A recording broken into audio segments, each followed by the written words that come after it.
Hello, everybody. How are you all? Welcome to my YouTube channel, Global Link Sales Pala. Alright, നിങ്ങൾ already എൻ്റെ പഴയ പ്രോഗ്രാംസൊക്കെ കണ്ടു കാണും. അപ്പോൾ ഇന്ന് ഞാൻ വൊക്കാബുലറി നേരത്തെയും കുറേ വൊക്കാബുലറി എടുത്തിട്ടുണ്ട്. ഇന്ന് പുതിയ ഒരു വൊക്കാബുലറി സീരീസിൻ്റെ ആരംഭമാണ്. ടൈറ്റിൽ ചെയ്തിരിക്കുന്നത് പഞ്ച് വൊക്കാബുലറി പാർട്ട് 1 എന്നാണ്.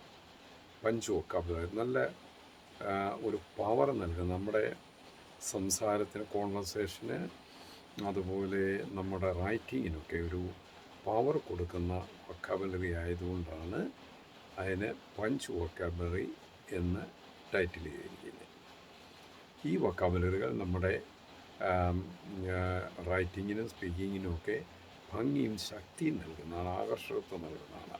അതിലൊന്നാമതായിട്ട് നമ്മൾ പഠിക്കാൻ പോകുന്നപ്പോൾ മൈൽ സ്റ്റോൺ എന്ന് പറയുന്ന വാക്കാണ്. മൈൽ സ്റ്റോൺ എന്ന് പറഞ്ഞു കഴിഞ്ഞാൽ നമ്മുടെ പച്ച മലയാളത്തിൽ പറഞ്ഞു കഴിഞ്ഞാൽ മയിൽക്കുറ്റി എന്നാണ്. ജീവിതത്തിലെ ഒരു മയിൽക്കുറ്റി ആയിരുന്നു അത്. അങ്ങനെയൊക്കെ പറയുന്ന അത് കുറച്ചുകൂടെ മീനിങ് ഫുള്ളാണ് ആൻഡ് ബ്യൂട്ടിഫുള്ളായിട്ട് മാറും നമ്മളത് ഫിഗറേറ്റീവായിട്ട് ഉപയോഗിക്കുമ്പോൾ. ഉദാഹരണത്തിന് ഒരാൾക്കൊരു നല്ല ജോലി കിട്ടി, ഒരു പുതിയ നല്ല ജോലി കിട്ടി. അത് അയാളുടെ കരിയറിനെ തന്നെ മാറ്റിമറിച്ചെങ്കിൽ അത് അയാളുടെ ഒരു ജീവിതത്തിലെ അല്ലെ കരിയറിലെ ഒരു മൈൽ സ്റ്റോണായിട്ട് നമുക്ക് കണക്കാക്കാം. So the new job was A mile stone in his career. അർത്ഥം എന്താണ്? The new job was A mile stone in his career.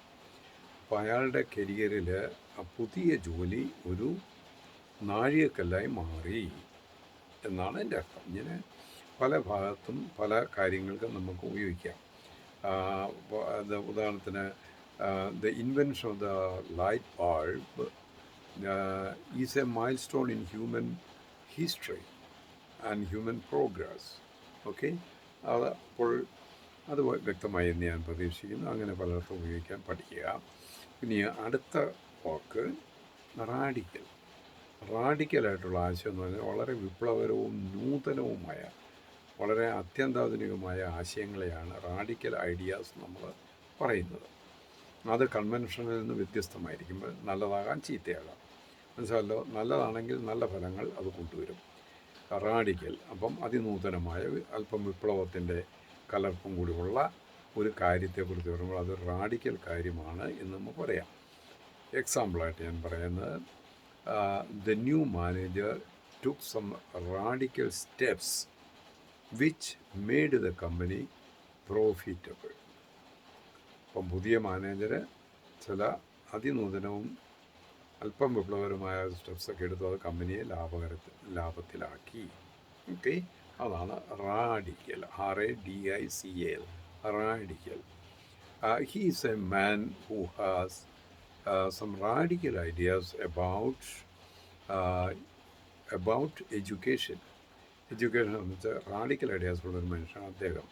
സാറിനെ കുറിച്ചൊക്കെ നമുക്ക് അങ്ങനെ പറയാം. ഓക്കെ, ഇനിയും നമ്പർ 3, അപ്പേരൻ്റ്. എന്തെങ്കിലും അപ്പേരൻ്റ് എന്ന് പറഞ്ഞാൽ മനസ്സിലാക്കാവുന്നതാണ്, അങ്ങനെയൊക്കെ ഒരു അർത്ഥം വരുമ്പോഴാണ് നമ്മൾ എന്ത് പറയുന്നത്, അപ്പേരൻ്റ് എന്ന് പറയുന്നത്. അപ്പോൾ വളരെയധികം ഉപയോഗിക്കുന്നതാണ്. അപ്പേരൻ്റ്ലി എന്ന അഡ്വർബ് ഉണ്ട്. റൈറ്റിംഗ് ടൂവിൽ അപ്പേരൻ്റ്ലി പലപ്പോഴും എഴുതാറുണ്ട്. ഇപ്പോൾ നമുക്ക് അതുമായിട്ട് ബന്ധപ്പെട്ട് നമുക്ക് പറയാവുന്ന ഒരു കാര്യം, ഇപ്പോൾ ഒരാൾ ഒരു ദേഷ്യപ്പെട്ട് കാണാം, പക്ഷെ അതിനുള്ള കാരണം കാണാനില്ല. So there was no reason for his apparent anger. there was no apparent reason for his anger. Once more, there was no apparent reason for his anger. ആളുടെ ദേഷ്യത്തിന് ഒരു ചൂണ്ടിക്കാണിക്കാനാവുന്ന കാരണം ഇല്ലായിരുന്നു. ഓക്കെ, അതാണ് അപ്പേരൻ്റ് എന്ന് പറയുമ്പോൾ. വേറെ എക്സാമ്പിൾ നമുക്ക് എടുക്കാം. എന്താണ്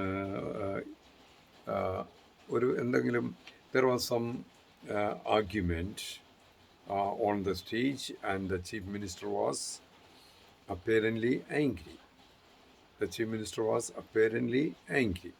ഓക്കെ, ഇതാണ് അപ്പേരൻ്റ്, അപ്പേരൻ്റ്ലി മുതലായ വാക്കുകൾ. പ്ലീസ്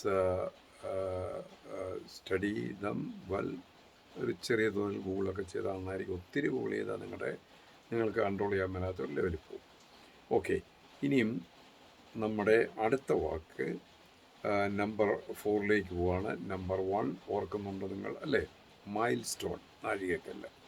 നമ്പർ 2 റാഡിക്കൽ, വിപ്ലവകരമായ അല്ല അതിനൂതനവുമായ കാര്യങ്ങൾ. നമ്പർ 3 അപ്പേരൻ, വളരെ പ്രത്യക്ഷത്തിൽ മനസ്സിലാക്കാവുന്ന കാര്യം പേരൻ്റാണ്. അതിൻ്റെ എക്സാമ്പിൾ നമ്മൾ കണ്ടു. Number 4 pivotal, PIVOTAL, pivotal. എന്തെങ്കിലും വളരെ പിവറ്റലാണെന്ന് പറഞ്ഞാൽ വളരെ ഇമ്പോർട്ടൻ്റ് ആണെന്നാണ്. ഇപ്പം good food is pivotal for health and fitness എന്ന് പറഞ്ഞാൽ ഗുഡ് ഫുഡ് ഈസ് ഇമ്പോർട്ടൻ്റ് എന്ന് പറയുന്നതിന് ഒത്തിരി നല്ലതല്ലേ? അപ്പം നമ്മുടെ സെൻറ്റൻസ് എന്താണ്? ഗുഡ് ഡയറ്റ് അല്ലെങ്കിൽ good food is pivotal for health and fitness. Okay, hope it is easy for you. Okay, now let's move to the next one. Cultivate. This is number 5. Cultivate, CULTIVATE. Ordinary സെൻറ്റൻസുകൾ കൃഷിക്കാർ പാടിയൊക്കെ cultivate ചെയ്യുന്നു എന്നൊക്കെ നമ്മൾ കേൾക്കും. അല്ലെങ്കിൽ യാം cultivate ചെയ്യുന്നു, the cultivate yam, the cultivate GM foods, ഇങ്ങനെയൊക്കെ നമ്മൾ കേൾക്കുന്നു. പക്ഷേ അത് കുറച്ചുകൂടെ ഫിഗറേറ്റീവായിട്ട് എടുക്കുമ്പോൾ നമുക്ക് എന്താണ്, നല്ല മാനേഴ്സ് കൾട്ടിവേറ്റ് ചെയ്യുന്ന കാര്യം പറയാം, നല്ല മോറൽസ് കൾട്ടിവേറ്റ് ചെയ്യുന്ന കാര്യം പറയാം, ഡിസിപ്ലിൻ കൾട്ടിവേറ്റ് ചെയ്യുന്ന കാര്യം പറയാം. അങ്ങനെ ഒത്തിരി കാര്യങ്ങൾ കൾട്ടിവേറ്റ് എന്ന് നമുക്ക് ഫിഗറേറ്റീവായിട്ട് ഉപയോഗിക്കാം. ഉദാഹരണത്തിന്, good parents cultivate good moral values in their children. Okay, they do not teach them hatred and segregation. Okay, അപ്പോൾ ഗുഡ് പേരൻസ് അല്ലെങ്കിൽ പിന്നെ മാറിയിട്ട് നമുക്ക് വേണമെങ്കിൽ ഗുഡ് ടീച്ചേഴ്സ് എന്ന് പറയാം. Good teachers cultivate good values in there students. Okay, അപ്പോൾ cultivate കാര്യം മനസ്സിലായെന്ന് ഞാൻ പ്രതീക്ഷിക്കുന്നു. പ്രൊഡ്യൂസ് എന്നൊക്കെയാണ് പലരും എഴുതുന്നത്, അതുകൊണ്ടാണ് ഞാൻ ഈ രീതിയിലേക്ക് മാറ്റി പിടിക്കുന്നത്. എൻ്റെ essay ക്ലാസ്സുകളിലെല്ലാം ഞാൻ ഇത്തരം വൊക്കാബുലറിയാണ് ഉപയോഗിക്കുന്നത്. ഓക്കെ, ഇനിയും നമ്പർ 6 ട്രമൻഡസ്, TREMENDOUS, ട്രമൻഡസ്, വളരെയധികം, ടു മച്ച് എന്നാണ് എൻ്റെ അർത്ഥം. Very much, okay, very great. ഉദാഹരണത്തിന്, പേരൻസിനും ടീച്ചേഴ്സിനും വിദ്യാർത്ഥികൾ, യങ്സ്റ്റേഴ്സിൽ വലിയ സ്വാധീനമുണ്ട്. വിദ്യാർത്ഥികളിൽ, കുട്ടികളിൽ, നമുക്ക് വിദ്യാർത്ഥി എന്നുണ്ട്, പേരൻസോട് കുട്ടികളിൽ വലിയ സ്വാധീനമുണ്ട് എന്ന് നമുക്ക് പറയാം. അപ്പം parents and teachers have great influence പറയരുത്. അതിന് പകരം നമുക്കെന്താണ്, ട്രമൻഡസ് ഇൻഫ്ലുവൻസ്. അതാണ് വസ്തുത. നല്ല പേരൻസ്, നല്ല ടീച്ചേഴ്സിന് അവർക്ക് വളരെയധികം ആ കുട്ടികളെ നല്ല രീതിയിൽ സ്വാധീനിക്കാൻ കഴിയും. ചീത്ത രീതിയിൽ ആണെങ്കിൽ അവരിൽ വിദ്വേഷവും മനുഷ്യരുടെ കൾച്ചറിനെ വെറുക്കാനൊക്കെ പഠിപ്പിക്കാൻ അതും സാധിക്കും. പക്ഷെ നല്ല പേരൻസും നല്ല ടീച്ചേഴ്സും എന്താണ്, നല്ല വാല്യൂസ്, സൗഹാർദ്ദം, ഹാർമണി, അങ്ങനെയുള്ള കാര്യങ്ങളൊക്കെ ക്ലാസ്സുകളിൽ കൂടെ ക്ലാസ് എടുക്കുന്നതിനിടയ്ക്ക് പറഞ്ഞ് അവർക്ക് റെഫർ ചെയ്തൊക്കെ കൊടുത്താണ്, ഡയറക്റ്റായിട്ടല്ലാതെ ഇൻഡയറക്റ്റായിട്ട് അത് പഠിപ്പിക്കാൻ സാധിക്കും. അവരുടെ മാതൃകയിൽ കൂടെ പഠിപ്പിക്കാൻ സാധിക്കും.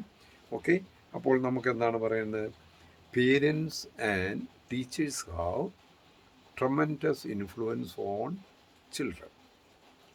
ഓക്കെ, അടുത്തതിലേക്ക് പോകാം. നമുക്ക് ഒരെണ്ണം കൂടെ നമുക്ക് എടുക്കാം.